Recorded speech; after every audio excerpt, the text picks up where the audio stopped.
Partners Strong. Tonight for attending.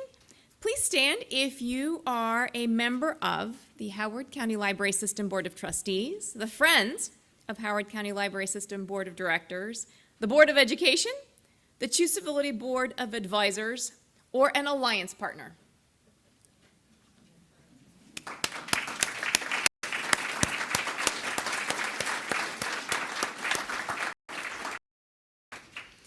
We are for making this. Henry and Nancy, thank you very much for making tonight possible. The Columbia Association, Howard County Authority, here in person or joining us.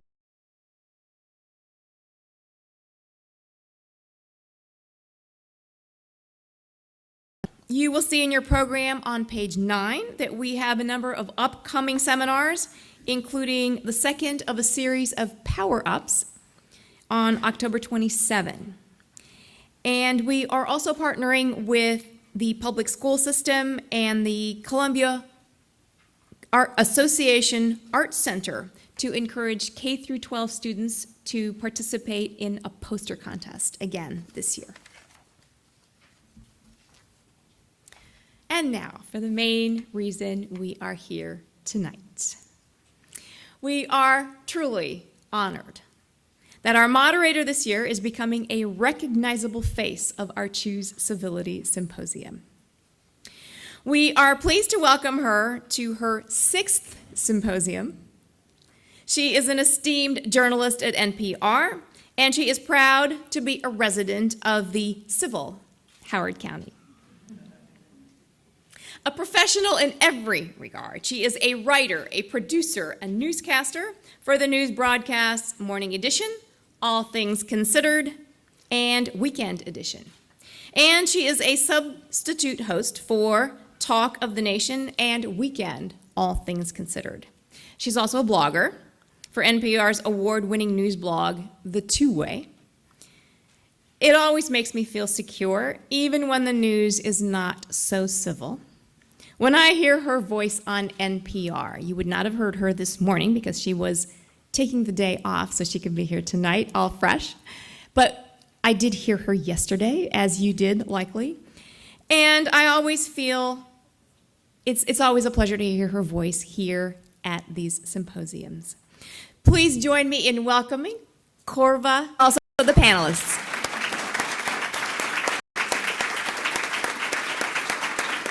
Good evening. Try that again. Thanks. Thank you so much.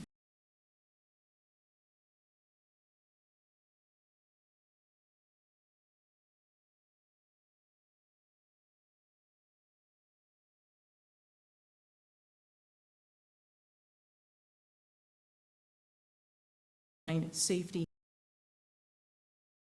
Is Libby Milano. She's a sophomore at Mount Hebron High School. She serves in student government there. She is the president of the Howard County Association of Student Councils, and she recently interned with the Howard County Executive's Office. Welcome, Libby.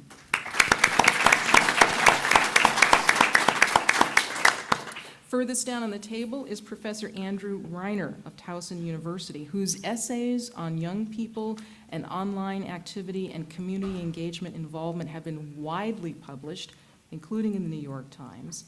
He also teaches classes in the Honors College that include, I love this, Mr. Rogers 101, Why Community and Civility Matter in the 21st Century. Welcome, Andrew. Thank you. And here's somebody I'm actually really excited to have you meet, Dr. Mike Ribble, the author of Digital Citizenship Books, the latest edition, which I have brought here for you to see. He is a director of technology for a Kansas school district and is increasingly focused on character education vis-a-vis an online presence. Mike Ribble, thank you so much. Thank you. So we're going to begin by talking about what is social media responsibility, if there is such a thing? And one of the things I asked our panelists to do before we arrived in the room tonight was to break it down and start by outlining what it isn't. So what I've asked them to do, and we'll start with Andrew, can you think of a time when you've seen behavior online that really made you curl your lip, or a trend or a practice that you find troublesome or bothersome? I'm exaggerating when I say I don't do social media. So I guess I kind of fall in that category of like in person with that.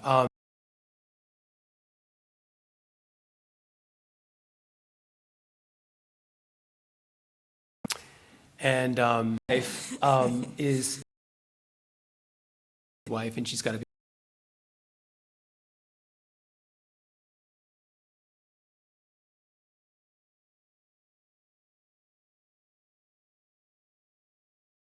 when I so me who don't, so that's the best.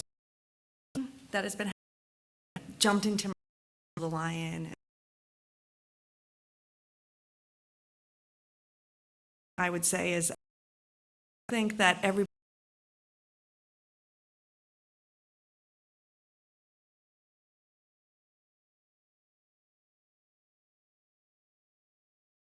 do you have couldn't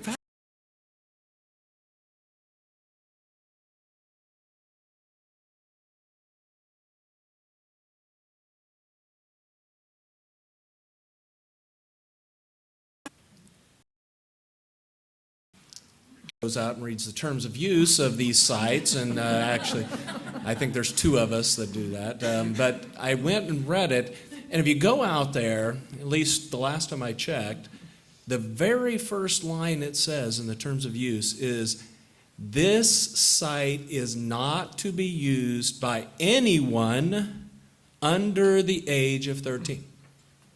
It doesn't say with parent permission, or that, in this circumstance, or that, and I'm not saying that necessarily Instagram is a bad site, or Facebook, or Twitter, or any of those, but there's a reason that they place those on there. And it's really there for the protection of students. It's there for the protection of children.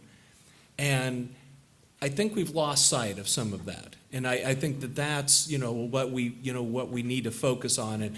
And when I started writing about this, we really talked about secondary students. We talked about high school students. They're coming to our schools already with a lot of experience. And this is where they need to start. Thank you. Libby?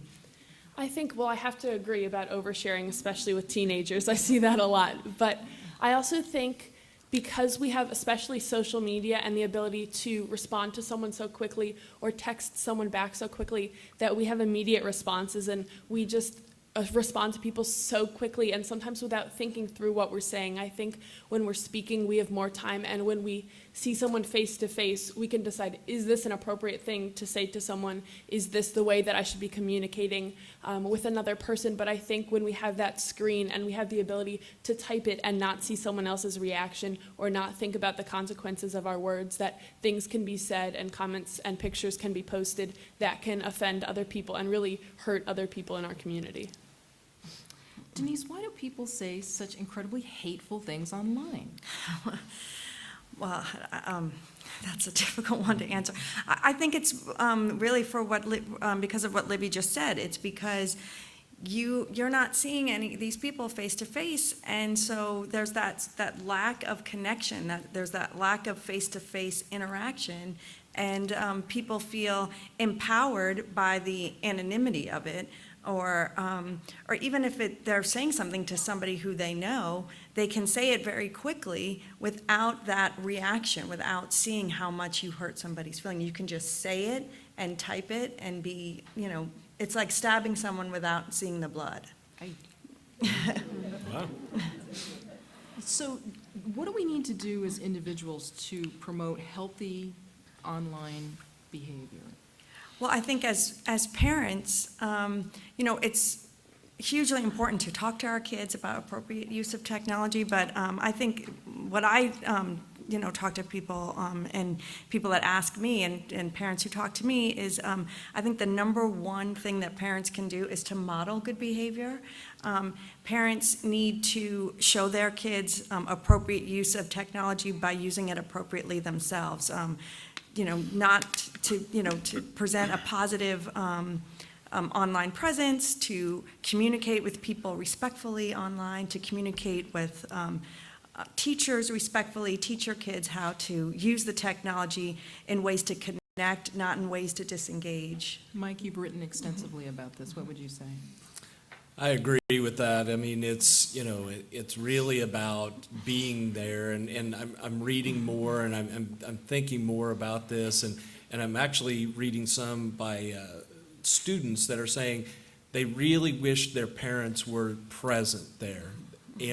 They may show up to the soccer game, but they're over texting on the side or tweeting or whatever it might be, and that they want them to be there. They crave that. And, we used to talk about that a lot, when you had the big clunky computers, you'd say, put it in a public space, and, have everybody be able to see. And because everything's become so mobile, everything's become so easy, everybody, as soon as dinner or whatever it might be, I go with Dr. Jason Oler. He talks about the family feeding trough that it is now, this social meeting space. But anyway, that everybody sort of disappears. And then I've had parents that have come to me and said, well, they're supposedly working on their homework for 3 hours, but then they tell me they're not done with, what they're, I said, did you see them working on their homework? And they say, well, they told me that they did it. I said, I think we need to go back to everybody being in this, see what's going on, and I think that we need to get back to that. May I ask a quick concrete? Facebook or on Twitter, but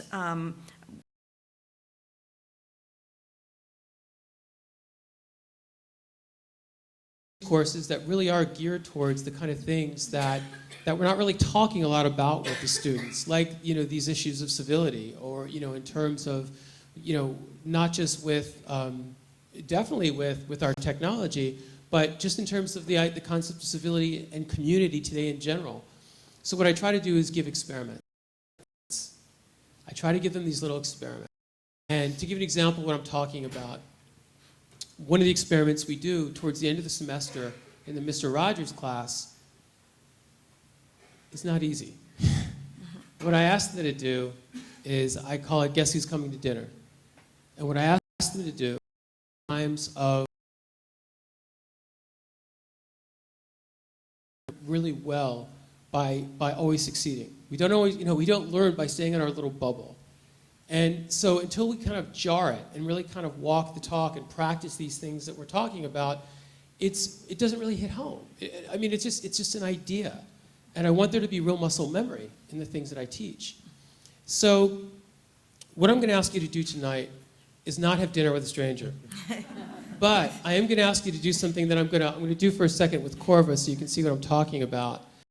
So we're going to do kind of a little experiment here, which to me, for my money, is very much an experiment, not just in civility, but in community. Because I really do believe that you can't have one without the other. That when you really start to practice civility, it's really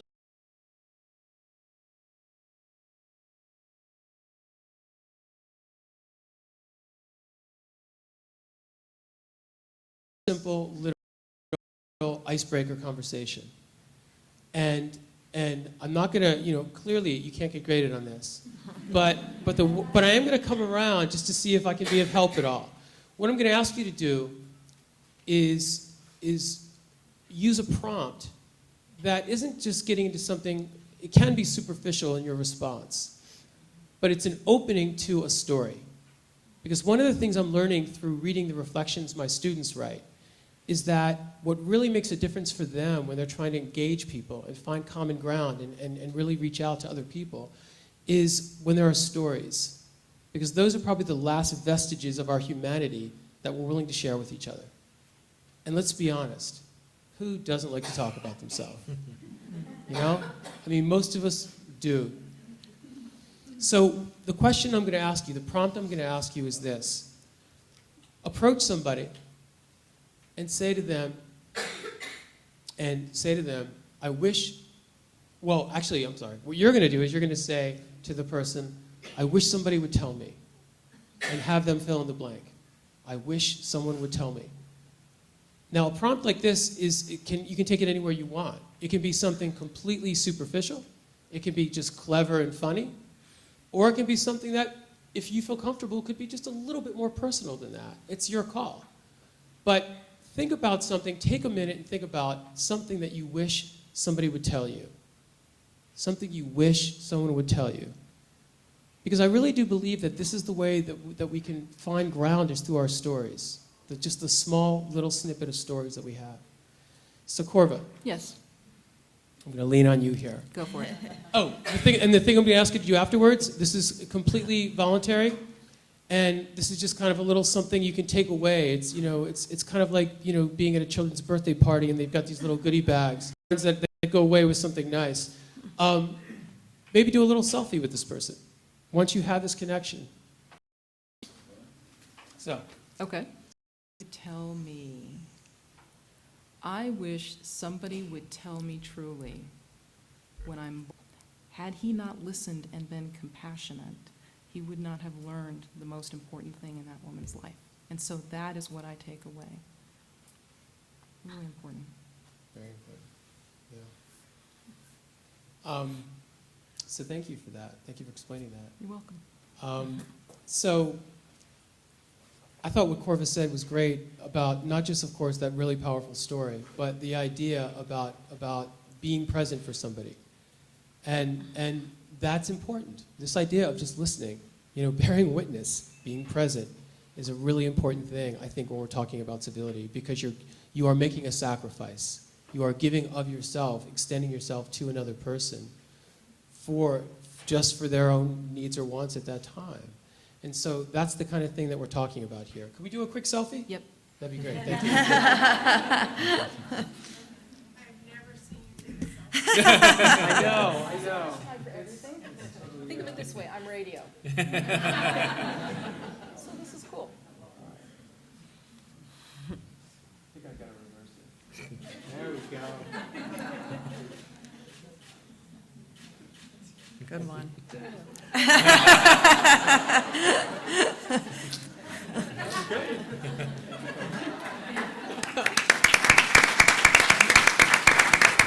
Okay, so I apologize for putting you on the spot. Well, partially apologize.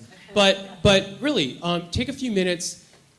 Just take a minute and just think about if somebody asked you this question, what you would say to somebody who said, I wish someone would tell me. It can be anything that you want to respond with, anything that you are comfortable with. The important thing isn't really so much your response. It's that you're with somebody that you don't know and that you are really listening. You're just paying attention. You're being present, you are paying attention, and you're really listening. If you feel, when somebody repeats this to you, that you would like to make up with another question, or that's where the common ground of civility comes in. And this is the beginning, I really do personally believe, of community.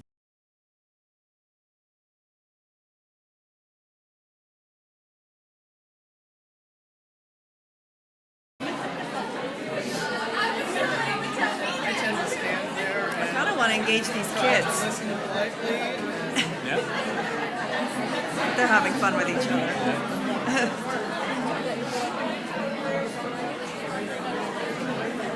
Yeah, these two are so cute. All right, you need to finish up. Please wrap up. All right, she's saying wrap up.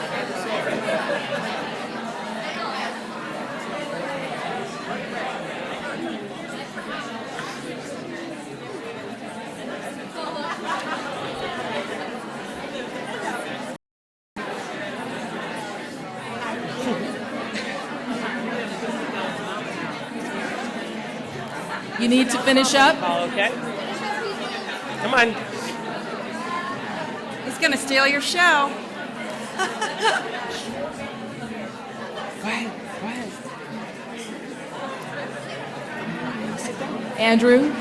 Andrew, we need to move Yeah, on. So okay. I'm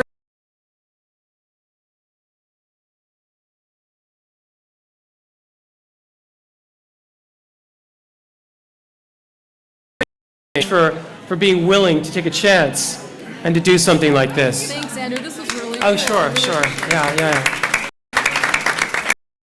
So now that you're all wound up, I want to remind you that if you want to tweet about this or you want to post a selfie, the selfie that you just took, you can do it at hashtag HoCoCivil. Don't forget to email questions you may have for the panelists at hococivil@gmail.com. That is spelled HOCO civil, CIVIL, at gmail.com. Or they can tweet their questions. You can too, tweet your right? questions. Oh, actually, I can't see that, but I will be informed. So again, hococivil@gmail.com. Okay. Denise, do we truly understand how people look online to other people? Do You we mean understand how we look, perceive ourselves? how we online? perceive ourselves? That's probably a better question. You know, I don't know about those of us in I won't say how old I am, but I'm older. I'm than 52. I think I'm the oldest gorgeous, person on the kids. panel, so we'll just start there. I'm 52, and you're younger than that, so. I do think it's becoming more fluid as we get more and more engaged with this technology. I think it's becoming more of a, you know, my online persona is the same as my offline persona. Although, as we're sort of embracing this right now, I think there is a little bit of disconnect where somebody is presenting only a certain part of themselves online. Certainly, we're not posting the worst days of our lives, right? We're posting our best moments. I think how people present themselves and how they perceive themselves online is probably different right now. Mike, what about, let's reverse angle this. What about people who come alive online because they can't be open in their everyday lives? I'm thinking about people who are bullied, who are persecuted. Introverts and how, you know, schools and teachers and even professors, when they get to that level, how they treat them differently, and that they don't see them as thoughtful and don't see them as involved. And I see the ability to use technology as an opportunity for some of those that maybe not have a voice, that maybe can't, you know, put that out there. But the flip side of where you were going with this is then it also can become your own manifesto as well, that you can start to, you know, post, you know, everything that, you know, you want to spew out there. And I think, you know, I truly believe in the First Amendment, and I think we should give people the right to be able to say things, but I think it has to be myself. I think that if I balance that.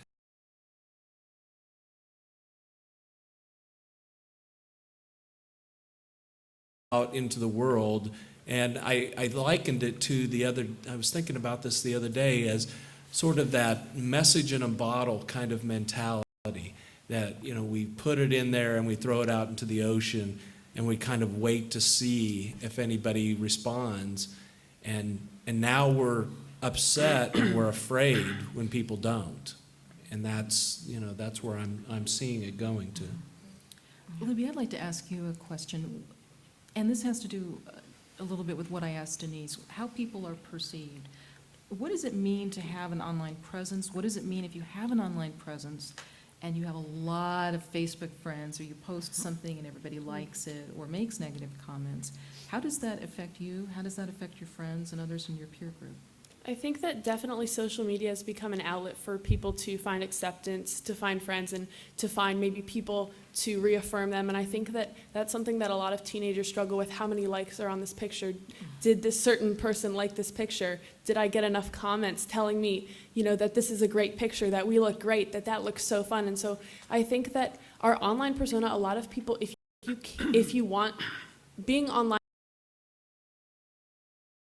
I think you can create an image for yourself and you can make people believe things about you that are different than who you truly are. And I think that that's something a lot of teenagers do, use social media to promote themselves and to build themselves into someone that to impress other people. Is that dangerous? I mean, maybe, is there a safe thing to it? Is there an unsafe aspect to it? I think if you're using it to this is what I aspire to be. I'm posting the best moments of me because I want to have more of these. I want to continue with that, to be positive and to improve. But I think that if you create an account and you create a persona and that's all you aspire to be, you find your self-worth in your social media accounts and you use that you don't want people to know you by who you are in real life, but you want you to be known by how you are on the internet. I think that can be dangerous because ultimately you are your own person and your Instagram, your Twitter, those things don't define you, and I think that can be lost.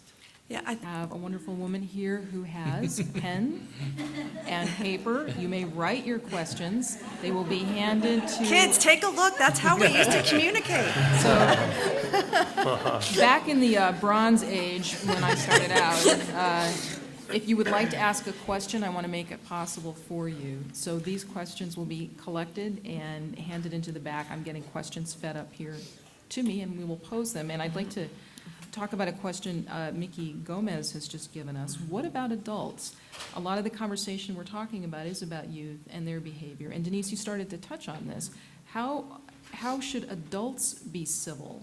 How is it that adults are failing to model good online citizenship?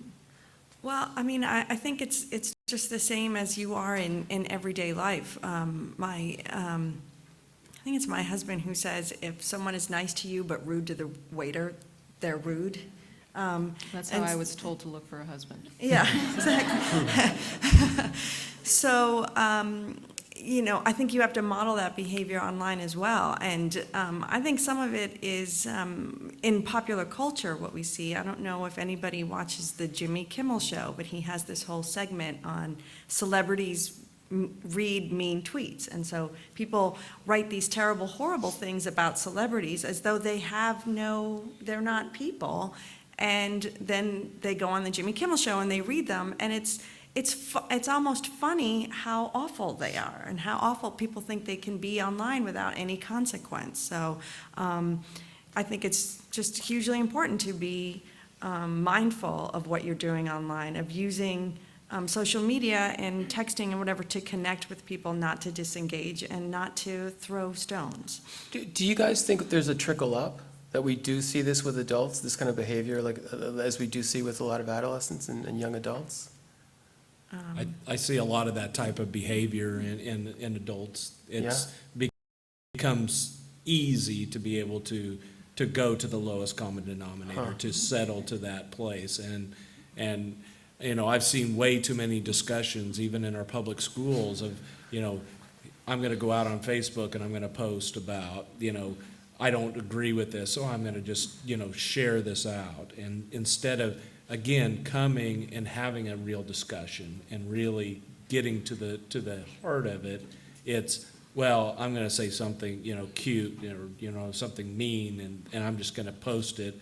And then it just goes from there. And it's just like the dentist, it beat. Real-time, 24/7 popularity.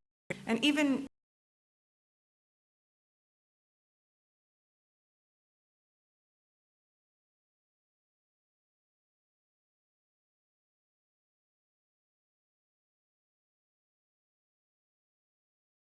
Illuminating